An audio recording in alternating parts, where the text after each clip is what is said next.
Score কার্ডই বলে দিচ্ছে বাংলাদেশের জয় কতটা দাপুটে ছিল। ডারউইনে চতুর্থ দিনেই বাংলাদেশের 9 উইকেটের বিশাল এক জয়।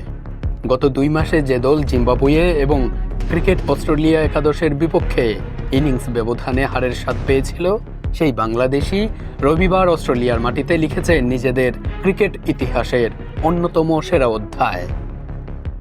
বাংলাদেশের অভাবনীয় সাফল্যের গল্প বিশ্ব গণমাধ্যমে কেড়ে নিয়েছে বিশেষ জায়গা। পাশাপাশি অবিশ্বাস্য বাজে ভয়ানক আপসেট এমন বিশেষণেও উঠে এলো আন্তর্জাতিক গণমাধ্যমে বাংলাদেশের ডারউইন জয়। এছাড়াও অস্ট্রেলিয়ার সাবেক ক্রিকেটার ও বিশ্লেষকরা বাংলাদেশের বিপক্ষে অস্ট্রেলিয়ার এই হারকে একরকম বিপর্যয় হিসেবেই দেখছেন। হেরাল্ড সানের শিরোনাম ছিল ডিজাস্টার ইন ডারউইন, অর্থাৎ ডারউইনে বিপর্যয়।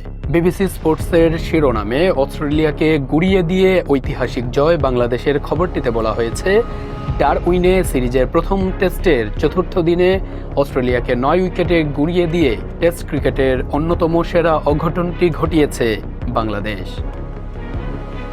অবশ্য এই শতাব্দীতে অস্ট্রেলিয়ার মাটিতে এশিয়ার দেশগুলোর মধ্যে টেস্ট জিতেছিল শুধুমাত্র ভারত।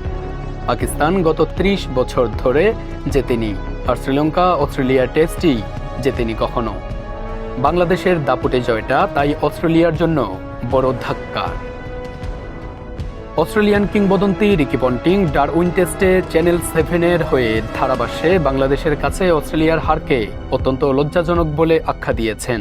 ফক্স ক্রিকেটে মার্ক ওয়াহো বলেন, অস্ট্রেলিয়ায় আমার মনে থাকা অঘটনগুলোর মধ্যে এটি সম্ভবত সবচেয়ে বড়। 3-4 বছর আগে গেবায় ওয়েস্ট ইন্ডিজ অস্ট্রেলিয়াকে হারিয়েছিল, সেটিও ছিল একটি অঘটন। ক্রিকেট বিশ্লেষক হার্ষা ভোগলে বাংলাদেশের জয় নিয়ে বলেছেন, এটি বাংলাদেশ ক্রিকেটের ইতিহাসে সবচেয়ে বড় দিন। এদিকে বাংলাদেশের বিপক্ষে ডারউইন টেস্টে 9 উইকেটের হতাশাজনক হারের ধাক্কা সামলানোর আগেই নতুন শাস্তির শঙ্কায় অস্ট্রেলিয়া।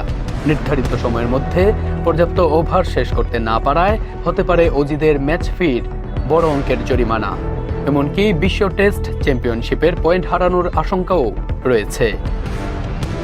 অস্ট্রেলিয়ার মাটিতে বাংলাদেশ প্রথম টেস্ট জয়ের ইতিহাস গড়েছে।